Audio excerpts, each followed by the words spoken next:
ತುಂಬ ಸೌಮ್ಯ ಸ್ವಭಾವದವರು ಅಂತ ನನಗೆ ಅನಿಸಿತ್ತು, ನೋಡಿದಾಗಿಂದ ಹೇಳ್ತಾ ಇದ್ದೆ. ಸೊ ನಮಗೇನು ಕೊಡಬೇಕು ಅದನ್ನು ಮರ್ಯಾದೆಗೆ ಕೊಟ್ಕೊಂಡು ಭಾಳ ಪ್ರೀತಿಯಿಂದ ಕಾಣ್ತಾ ಇದ್ವಿ. ಅದೇ ನಮಗೆ ಈಗ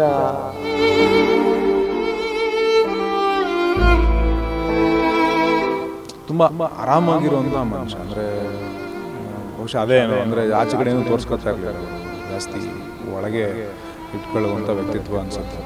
ಯಾವುದೇ ವ್ಯಕ್ತಿಗೆ ಕಷ್ಟ ಕುತ್ತಿಗೆ ತನಕ ಬಂದಾಗ ಅದು ಬರ್ತಾ ಇರ್ತಾರೆ. ಮಾನಸಿಕವಾಗಿ ಅವ್ರು ಎಷ್ಟು ಒದ್ದಾಡಿದ್ದಾರೆ ಅಂತ ಅವ್ರಿಗೆ ಅಷ್ಟೇ ಗೊತ್ತಿರುತ್ತಲ್ಲ.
ಇದು ನಿಜವಾಗ್ಲೂ ದುಃಖಕರವಾದ ಒಂದು ಸನ್ನಿವೇಶ ಇದು. ಆ್ಯಕ್ಚುಲಿ ಏನು ಮಾತಾಡಬೇಕು ಅಂತ ನನಗೆ ಏನೂ ಗೊತ್ತಾಗ್ತಾ ಇಲ್ಲ.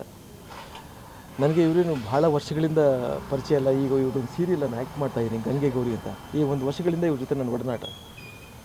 ಈಗ ಏನು ಮಾತಾಡಿದ್ರು ಪ್ರಯೋಜನ ಇಲ್ಲ ಅನ್ನೋ ಮಟ್ಟಿಗೆ ನನ್ನ ಫೀಲಿಂಗ್ ಬಂದಿದೆ. ಯಾಕೆಂದರೆ ಇವರು ತುಂಬ ಸೌಮ್ಯ ಸ್ವಭಾವದವರು ಅಂತ ನನಗೆ ಅನಿಸಿತ್ತು, ನೋಡಿದಾಗಿಂದ ಹೇಳ್ತಾ ಇದ್ದೆ. ಈಗ ಏನಾದರೂ ಸಿಟ್ಟಾಗಿ ಕೋಪವಾಗಿ ಮಾತಾಡ್ತಿರೋರು ಏನಾದ್ರು ಡಲ್ ಆದರೆ ವ್ಯತ್ಯಾಸಗಳು ಗೊತ್ತಾಗುತ್ತೆ. ಇವ್ರ ಮುಖದಲ್ಲಿ ಏನೂ ಗೊತ್ತಾಗ್ತಾ ಇರಲಿಲ್ಲ. ಬಟ್ ಆದರೆ ಇಂಥ ಒಂದು ನಿರ್ಧಾರಕ್ಕೆ ಅವರು ರೆಡಿಯಾಗಿಬಿಟ್ರು ಅಂದರೆ ಹಾರಿಬಲ್, ಇದೊಂದು ತಡ್ಕೊಳಕ್ಕಾಗದಿರೋಂಥ ಒಂದು ವಿಚಾರ. ಈ ಮನೆಯವ್ರು ನಮಗೇನ ಅಂದರೆ ಒಂದು 5 ನಿಮಿಷ, ಒಂದು ವಾರ ಸ್ವಲ್ಪ ನಾವು ಮರಿತೀವಿ. ಬಟ್ ಈ ಫ್ಯಾಮಿಲಿ ಹೇಗೆ ತಡ್ಕೊಳ್ಳುತ್ತೆ ಅನ್ನೋದೇ ಒಂದು, ಯಾಕಂದರೆ ಬಿಕಾಸ್ ನೋಡಿದೆ ಎಲ್ಲರನ್ನೂ.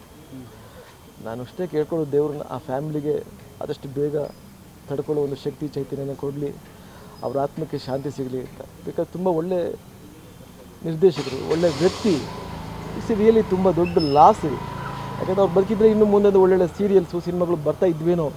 ಹಾಗಾಗಿ ನನ್ನ ಪ್ರಕಾರ ಇಟ್ಸ್ ಗ್ರೇಟ್ ಲಾಸ್. ಕೊನೆಯದಾಗಿ ಯಾವಾಗ ಭೇಟಿಯಾಗಿತ್ತು ಸರ್?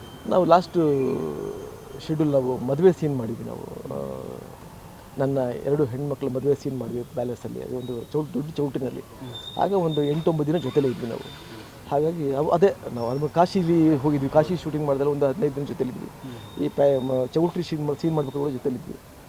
ತುಂಬ ಚೆನ್ನಾಗಿ ನಮ್ಮನ್ನು ಒಬ್ಬ ಸೀನಿಯರ್ ಆ್ಯಕ್ಟರ್ ಅಂತ ನೋಡಿದೆ, ಒಬ್ಬ ಬ್ರದರ್ ಥರ ನಮ್ಮನ್ನು ಟ್ರೀಟ್ ಮಾಡಿದ್ರು. ಬಿಕಾಸ್ ನಾನು ಭಾಳ ಎಷ್ಟೋ ವರ್ಷಗಳ ನಂತರ ಸೀರಿಯಲಿಗೆ ಬಂದಿದ್ದು.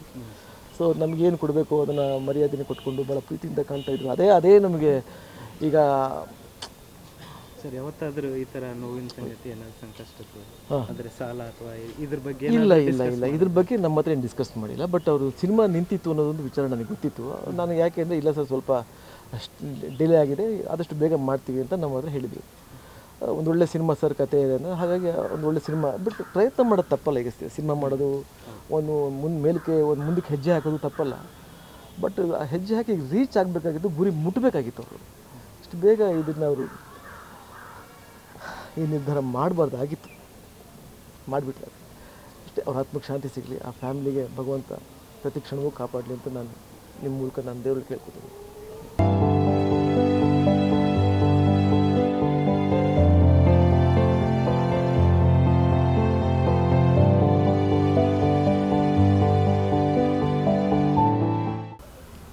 ನವೀನ್ಜಿ ಹೇಳಿ, ಇವರು ಸೂಸೈಡ್ ಮಾಡ್ಕೊಳ್ಳೋವಂಥ ವ್ಯಕ್ತಿ ಅಲ್ಲ, ತುಂಬ ಧೈರ್ಯವಂತರು, ಸೌಮ್ಯ ಸ್ವಭಾವ ಆಗಿದ್ದರೂ ಕೂಡ ಎಲ್ಲರೊಟ್ಟಿಗೆ ಚೆನ್ನಾಗಿದ್ರು ಅಂತ ಕೇಳ್ಪಟ್ಟು ಈಗ ಸಡನ್ನಾಗಿ ಡಿಸಿಷನ್ ತೊಗೊಂಡಿರೋದು ಎಲ್ಲರೂ ಬೇಜಾರ ವ್ಯಕ್ತಪಡಿಸ್ತಾರೆ. ನಿಮ್ಮ ಅವರ ಬಾಂಧವ್ಯ ಎಲ್ಲಿಂದ ಶುರು? ಅಂದರೆ ಇಲ್ಲಿ ಸಿನಿಮಾದ ಕೆಲಸ ಮಾಡ್ತಿರ್ಬೇಕಾದ್ರೆ ಗಟ್ಟಿನೂ ಇರ್ತಾರೆ, ಭಾಳ ಎಮೋಷ್ನಲ್ಲೂ ಇರ್ತಾರೆ. ನಾನು ಭಾಳ ಹಿಂದಿಂದ ನೋಡಿದ್ದು ಅಂದರೆ ಈಗಲ್ಲ, ಕ್ರೈಮ್ ಫೈಲ್ ಅಂತ ಸಿರೀಸ್ ಬರೋದು ಅವಾಗೆಲ್ಲ ನಾವು ಕೆಲಸ ಹುಡ್ಕೋ ಸಮಯ, ಅದು ಕೆಲಸ ಕ್ಯಾರೆಕ್ಟರ್ ಎಲ್ಲ ಸಿಗುತ್ತೇನೋ, ಚಾನ್ಸ್ ಸಿಗುತ್ತೇನೋ ಅಂತ ಹುಡ್ಕೋ ಸಮಯ. ಸೊ ಯಾವುದೋ ಒಂದು ಆಡಿಷನ್ ಕೊಟ್ಟಿದ್ದೆ ನಾನು, ಅಲ್ಲಿ ನೋಡಿ ಇವ್ರು ಕರೆದು ಆಲ್ಮೋಸ್ಟ್ ಒಂದು 6-7 ಎಪಿಸೋಡ್ಗಳು ಮಾಡಿದ್ವಿ ನಾವು ಕ್ರೈಮ್ ಫೈಲ್ ಇವರು ಇದ್ದಾಗ. ಅದಾದಮೇಲೆ ಮತ್ತೆ ಟಚಲ್ಲಿ ಇರಲಿಲ್ಲ. ಬಟ್ ನಮ್ಮ ಸಿನಿಮಾಗಳು ಬಂದಾಗ ಅಪ್ರಿಷಿಯೇಟ್ ಮಾಡೋರು ನನ್ನ ಫಸ್ಟ್ ಸಿನಿಮಾ ಬಂದಾಗ. ದೆನ್ ರೀಸೆಂಟಾಗಿ ಅಶೋಕ ಬ್ಲೇಡ್ ಸಿನಿಮಾ ಮಾಡೋ ಸಮಯದಲ್ಲಿ ಸುಮಾರು ಇದ್ದಂಥ ಆಯ್ಕೆಗಳಲ್ಲಿ ನಾನು ಒಬ್ಬ ಆಯ್ಕೆ ಆಗಿದೆ. ಅಂದರೆ I am one of those choices. So ಆವಾಗ ನನ್ನ ಸ್ನೇಹಿತಂಗೆ ಕಾಲ್ ಮಾಡಿ ಅದಾದಮೇಲೆ ನನ್ನೊಟ್ಟಿಗೆ ಒಂದು ಸರಿ ಮಾತಾಡಿ ಒಂದು ಸಣ್ಣ ಡಿಸ್ಕಷನ್ ಆಗಿತ್ತು. ಅಂದರೆ ಕತೆ ಓದುವ ಹಂತಕ್ಕಲ್ಲ, ನೀವು ಮಾಡಬಹುದಾ ಅಂತ. ಅದಾದಮೇಲೆ ಒಂದಿಷ್ಟು ಬದಲಾವಣೆಗಳಾದಮೇಲೆ ಮತ್ತು ಕ್ಯಾನ್ವಾಸ್ ಆಗಲಿ ಅಥವಾ ಕಥೆಯಲ್ಲಿ ಬದಲಾವಣೆಗಳಾದಮೇಲೆ ಏನೋ ಗೊತ್ತಿಲ್ಲ. ತದನಂತರದಲ್ಲಿ ಆಮೇಲೆ ಸತೀಶ್ ಅವ್ರ ಒಟ್ಟಿಗೆ ಈ ಸಿನಿಮಾ ಆಗ್ತಿದೆ ಅಂತ ಗೊತ್ತಾಯಿತು. ಅದ ನಂತರ ನಾವು ಒಂದು ಸರಿ ಸಿಕ್ಕಿದ್ದಷ್ಟೇ. ಸಿನಿಮಾದ ಬಗ್ಗೆ ತುಂಬ ಖುಷಿ ಇತ್ತು ಅವ್ರಿಗೆ. ಅಂದರೆ ನನ್ನ ಹತ್ರ ಮಾತಾಡಿದಾಗಲೂ ಕೂಡ ಲಾಸ್ಟ್ ಟೈಮ್ ಮೀಟ್ ಮಾಡಿದಾಗ ತುಂಬ ಚೆನ್ನಾಗಿ ಬರ್ತಿದೆ, ನಾವು ಅಂದ್ಕೊಂಡಿದ್ದಕ್ಕಿಂತ ದೊಡ್ಡ ಮಟ್ಟದಲ್ಲಿ ಬರ್ತಿದೆ ಅಂತೆಲ್ಲ ಖುಷಿ ವ್ಯಕ್ತಪಡಿಸಿದ್ರು. ಅದಾದಮೇಲೆ ಸಿಕ್ಕಿಲ್ಲ. ಅದಾದಮೇಲೆ ನನಗೆ ಗೊತ್ತಾಗಿದೆ ಈ ನ್ಯೂಸ್. ನಿನ್ನೆ ಒಂದು ಕಾಲೇಜ್ ಫಂಕ್ಷನ್ಗೆಲ್ಲ ಹೋಗ್ತಿದ್ದೆ ನಾನು, ಹಿರಿಯೂರಿಗೆ ಹೋಗೋ ಸಮಯದಲ್ಲಿ ವಿನು ಬಳಂಜ ಅವರು ಸಿಕ್ಕಿ ಹೇಳಿದ್ರು ಈ ಥರ ಆಗೋಗ್ಬಿಟ್ಟಿದೆ ಅಂತ. ನನಗೂ ಶಾಕೇ ಅದು. ಯಾಕಂದರೆ ನಾವು ಆ ಟೈಮಲ್ಲೆಲ್ಲ ತುಂಬ ಆರಾಮಾಗಿರುವಂಥ ಮನುಷ್ಯ. ಅಂದರೆ ಬಹುಶಃ ಅದೇ ಏನೋ, ಅಂದರೆ ಆಚೆ ಕಡೆ ಏನೂ ತೋರಿಸ್ಕೊತಾ ಇರಲಿಲ್ಲ ಅವರು, ಜಾಸ್ತಿ ಒಳಗೆ ಇಟ್ಕೊಳ್ಳುವಂಥ ವ್ಯಕ್ತಿತ್ವ ಅನಿಸುತ್ತೆ. ತುಂಬ ಆತ್ಮೀಯ ಒಡನಾಟ ಇಲ್ಲ, ಬಟ್ ಕೆಲಸದೊಟ್ಟಿಗೆ ಡೆಫಿನೆಟ್ಲಿ ಇದೆ. ಮಾತಾಡಿದ್ದೀವಿ, ಆಮೇಲೆ ನಮಗೆಲ್ಲ ಎನ್ಕರೇಜ್ ಮಾಡಿದ್ದಾರೆ. ಅವಾಗ ಇಲ್ಲ ನೀವು ಮಾಡ್ತಿರ್ಬೇಕು, ಹೆಚ್ಚೆಚ್ಚು ಕಾಣಿಸ್ಕೋಬೇಕು ನೀವು ಅಂತೆಲ್ಲ ಹೇಳೋರು. ಆ್ಯಂಡ್ ಹಾಗೇನೇ ಅವಕಾಶ ಮಾಡಿಕೊಡೋರಲ್ಲ. ನಾವು ಇಲ್ಲಿ ಒಂದು 4 ಎಪಿಸೋಡ್ ಆಗ್ತಿದ್ದಂಗೆ ಮತ್ತು 5ನೇ ಎಪಿಸೋಡ್ ಕರೆಯೋರು, ನವೀನ್ ಮಾಡಿರಿ ಇದನ್ನ, ನೀವು ಮಾಡಿರಿ ಅಂತ. ಈ ಥರದ್ದು ಡೆಸಿಷನ್ಗೆ ಹೆಂಗೆ ಹೋದರು ಅಂತ ನನಗೂ ಶಾಕಲ್ಲೇ ಇದ್ದೀವಿ. ಅವರು ನಿನ್ನೆ ಮಾತಾಡ್ಬೇಕಾದ್ರೆ ಅವರು ಶಾಕಲ್ಲೇ ಇದ್ದಾರೆ. ಬಿಕಾಸ್ ಕಿರುತೆರೆಯಲ್ಲಿ ಸುಮಾರಷ್ಟು ವರ್ಷ ಕೆಲಸ ಮಾಡಿದಾರಲ್ಲ, ಸುಮಾರಷ್ಟು ದೊಡ್ಡ ದೊಡ್ಡ ಜವಾಬ್ದಾರಿಗಳು ನಿಭಾಯಿಸಿದ್ದಾರೆ. ಅದೆಲ್ಲ ಇನ್ನೂ ಅದೇ ಈಗ ಅಲ್ಲಿರೋರು, ನೀವು ಅವರೊಟ್ಟಿಗೆ ಸುಮಾರು ವರ್ಷಗಳಿಂದ ಕೆಲಸ ಮಾಡಿರೋರು ನೋಡ್ತಿರ್ಬೋದು, ಅವ್ರಿಗೂ ಕೂಡ ಇದು ಅರಗಿಸ್ಕೊಳ್ಳೋಕೆ ಆಗೋದೇ ಇಲ್ಲ. ಬಿಕಾಸ್ ಅಷ್ಟು ದೊಡ್ಡ ಜರ್ನಿ ಇದೆ ಅಲ್ಲ. ಹಾಗೆ ಸಡನ್ನಾಗಿ ಈ ಥರದ್ದು ಕಾಲು ಯಾಕೆ ತೊಗೊಂಡ್ರು ಏನು, ಅದು ತೀರಾ ನನಗೆ ಕಾರಣಗಳಿದೆ. ಅವರು ಮಾತಾಡ್ತಾರೆ ಎಲ್ಲ, ಏನು ಒಂದು ಗೊತ್ತಿಲ್ಲ ಅಷ್ಟೇ. ಅವ್ರ ಕುಟುಂಬಕ್ಕೆ ಹತ್ತಿರ ಇರೋರಾಗಲಿ ಅಥವಾ ಅವ್ರ ಕೆಲಸದ ಬಗ್ಗೆ ಗೊತ್ತಿರೋರಾಗಲಿ ಶಕ್ತಿಯಾಗಿ ನಿಂತ್ಕೋಬೇಕು ಅಷ್ಟೇ. ಲೈಕ್ ನಿಮ್ಮ ಜೊತೆ ಕತೆ ನರೇಟ್ ಮಾಡಿರಲಿಲ್ಲ, ಬಟ್ ಆದರೆ ಫಸ್ಟ್ ಅಪ್ರೋಚ್ ನೀವೇ ಇದ್ರಿ ಅನ್ನೋಂಥದ್ದು ನಮ್ಗೆ ಈಗ ಗೊತ್ತಾಗ್ತಿರೋ ಸುದ್ದಿ. ಇಲ್ಲ ಅಂದರೆ ನಾನೇ ಫಸ್ಟ್ ಅಪ್ರೋಚ್ ಅಂತಲ್ಲ. ಅಂದರೆ ಅವ್ರು ಕತೆ ಮಾಡ್ಕೊಂಡಾಗ ಫಸ್ಟು ಸಿನಿಮಾಗಳನ್ನ ಈಗ ಯೂಶ್ವಲಿ ಒಂದು ಕತೆ ಆದಾಗ, ಸೊ ಅವ್ರು ಬಂದಾಗ ಅವ್ರು ಫಸ್ಟು ಹೇಳಿದಾಗ I was one of the option. ನನಗೆ ಅಂತ ಮಾಡಿದ್ದ ಕತೆ ಅಲ್ಲ ಅದು. ಈ ಥರದೊಂದು ಕತೆ ಇದೆ, ತುಂಬ ಚೆನ್ನಾಗಿದೆ, ನೀವು ಯಾವ್ದು ಮಾಡ್ತಿದ್ದೀರಾ ಈಗ, ನೆಕ್ಸ್ಟ್ ಏನು ಪ್ರಾಜೆಕ್ಟ್ಸ್ ಯಾವುದಿದೆ ನಿಮ್ಮದು. ಸೊ ಇಷ್ಟು ಜನರಲಾಗಿ ಡಿಸ್ಕಷನ್ ಆಗಿತ್ತು.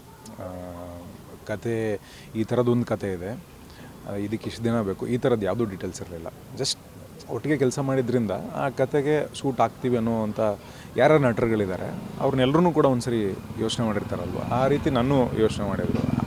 ಹಾಗಾಗಿ ನಾವು ಒಂದು ಸರಿ ಮಾತಾಡೋಂಗಾಗಿತ್ತು ತುಂಬ ದಿವಸಗಳಾದಮೇಲೆ.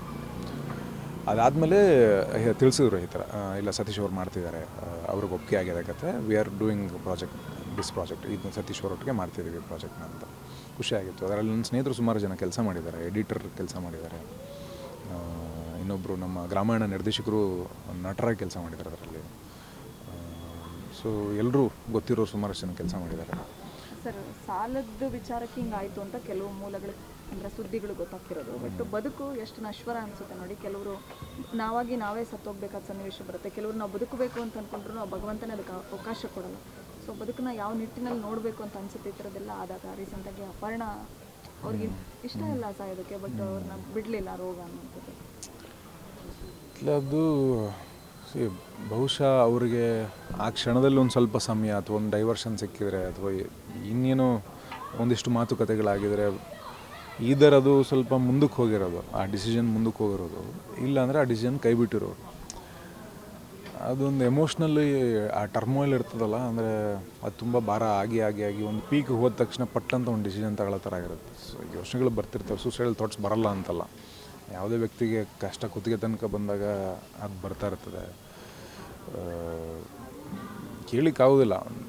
ಬಟ್ ಏನಂದರೆ ಈಗ ಆಚೆ ಕಡೆಯಿಂದ ನಿಂತು ನೋಡ್ಬೇಕಾದ್ರೆ ನಾವು ಆ ಪರಿಸ್ಥಿತಿ ಒಳಗೆ ನಾವು ಇಲ್ಲಲ್ಲ, ಅಂದರೆ ಅವರು ಏನು ಫೇಸ್ ಮಾಡಿದ್ದಾರೆ ಅಂತ ಅಲ್ಲಿ ಹೆಜ್ಜೆ ಇಟ್ಟು ನಾವು ನೋಡೋಕ್ಕಾಗೋದಿಲ್ಲ.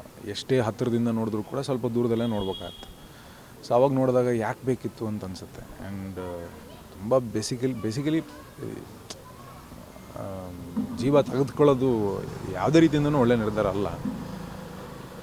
ಮಾನಸಿಕವಾಗಿ ಅವ್ರು ಎಷ್ಟು ಒದ್ದಾಡಿದ್ದಾರೆ ಅಂತ ಅವ್ರಿಗೆ ಅಷ್ಟೇ ಗೊತ್ತಿರುತ್ತಲ್ಲ. ಆಗಬಾರ್ದಾಗಿತ್ತು, ಈ ಥರ ನಿರ್ಧಾರ ತಗೋಬೋದಾಗಿತ್ತು ಅಂತ ಅನಿಸುತ್ತೆ, ದುಃಖ ಆಗುತ್ತೆ. ಆ್ಯಂಡ್ ಬೇರೆ ಯಾರೇ ಇದ್ದರೂ ಆ ಥರ ದಯವಿಟ್ಟು ಹಂಗೆ ಮಾಡೋಕ್ಕೆ ಹೋಗ್ಬೇಡಿ ಅಂತ ಹೇಳಬೇಕು ಅನಿಸುತ್ತೆ. ಅಷ್ಟು ಬಿಟ್ಟರೆ ಏನು ಮಾತಾಡೋಕ್ಕಾಗಲ್ಲ ಅದ್ರ ಬಗ್ಗೆ. ಎಲ್ಲದಕ್ಕಿಂತ ಜೀವನ ದೊಡ್ಡದು. ನನಗಿಂತ ವಯಸ್ಸಲ್ಲಿ ಅನುಭವದಲ್ಲಿ ಹಿರಿಯರವರು, ನಾನು ಅದರ ಬಗ್ಗೆ ಎಷ್ಟು ಮಾತಾಡೋದು ಸರಿನೋ ಗೊತ್ತಿಲ್ಲ. ಬಟ್ ಈ ಥರದೊಂದು ನಿರ್ಧಾರಕ್ಕೆ ಹೋಗಬಾರ್ದಾಗಿತ್ತು. ಪ್ರೀತಿಸೋರು ತುಂಬ ಜನ ಇದ್ದಾರೆ, ಒಟ್ಟಿಗೆ ಕೆಲಸ ಮಾಡೋಕ್ಕೆ ಹಾತುರೋರು ತುಂಬ ಜನ ಇದ್ದಾರೆ. ಯಾಕೆ ತೊಗೊಂಡ್ರು ಗೊತ್ತಿಲ್ಲ ನಿರ್ಧಾರನ. ಕುಟುಂಬದವರಿಗೆ ಒಂದು ಎಮೋಷ್ನಲ್ ಸಪೋರ್ಟ್ ಆಗಲಿ ಅಥವಾ ಬೇಕಿರುವಂಥ ರೀತಿಯಲ್ಲಿ ಒಂದು ಏನು ಶಕ್ತಿ ತುಂಬಕ್ಕಾಗತ್ತೆ ಬಳಕೆದವ್ರು ತುಂಬಬೇಕು ಅಂತ.